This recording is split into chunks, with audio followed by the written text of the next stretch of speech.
Sets and subsets. Sets is just a group of data that's made up of different members, or it's called elements. Like if I said A is 2, 3, 5, and 8. Or let's say set B is 1, 7, 8. Those are called sets, and the things or the items inside are called members, or most of the time elements. Now, you can say things, true or false statements, like if I said, when you see this little weird kind of E, that means is it an element of, or is it contained in? So like if I said, is 3 in set A? Well, it is in there. True. Is 4 an element of set A? It is not. False. Let's say, make it a little weird, if I said 2 is not included, because the line just means not, it negates it.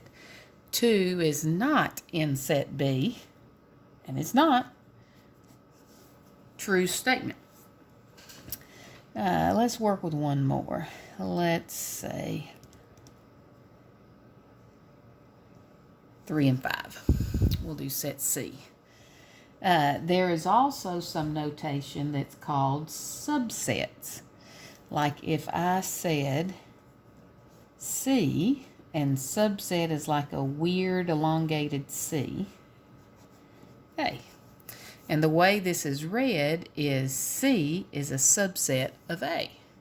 So is all of C, which is 3 and 5, is that in A?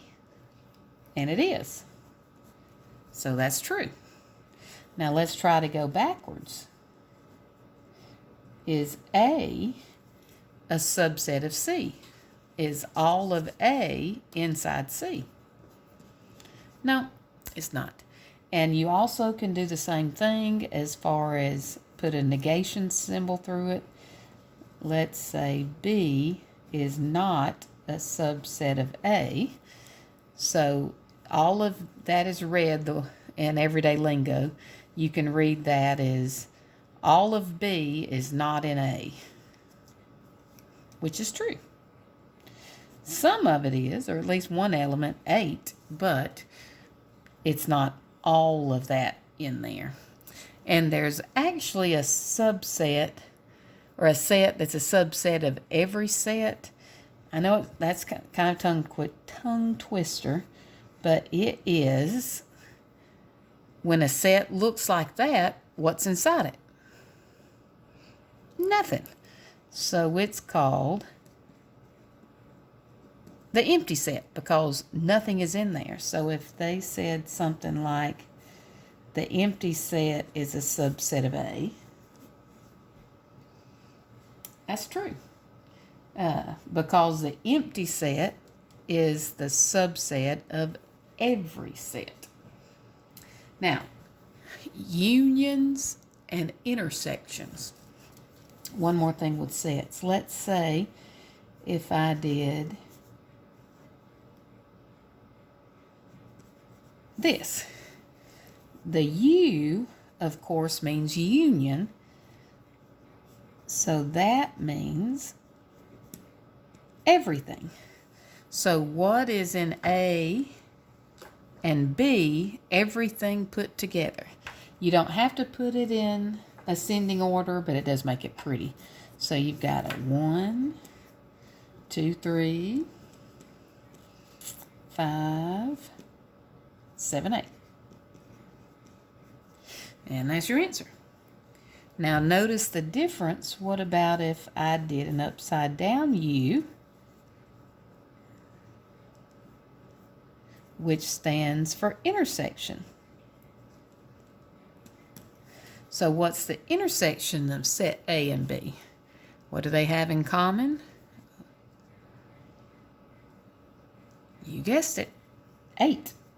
That's it. Now, what about if I said, what's the intersection of B and C? What do they have in common? Nothing. So that's where the empty set comes in. One other thing, they can give you what the universal set is if they were to say U is, let's say, numbers 1 through 9. Sometimes they put it in words and not like that, but anyway, so you get an idea. If the universal set is 1 to 9, and let's say they said find A and then a tick mark. What that means is complement. In other words, I think of yin and yang, or whatever, as far as it completes you.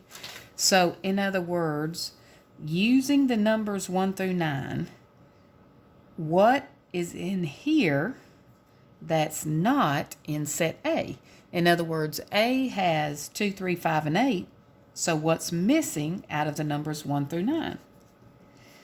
Well, you're missing 1, 2, 3. You're missing 4, 5 you got, 6, 7, 8 you got, 9. Like, let's say if I wanted the complement of B.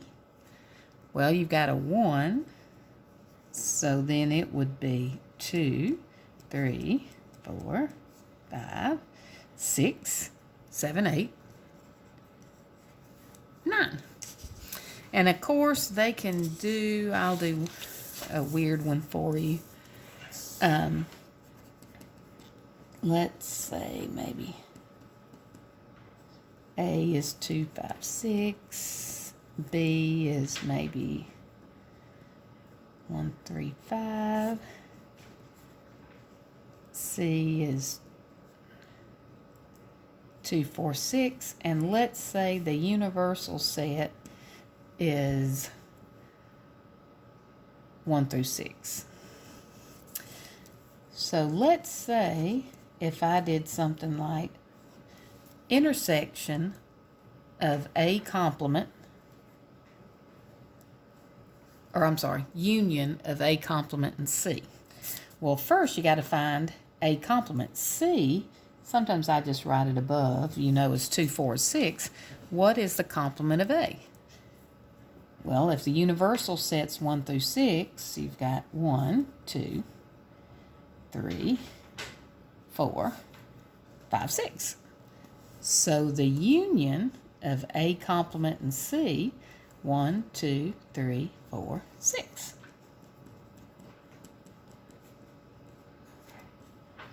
And of course, if there were parentheses, something like, let's say, B intersection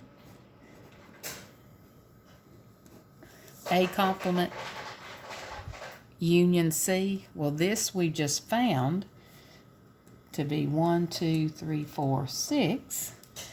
B is 1, 3, 5, and that means intersection. So, what's in both of them? 1, 3.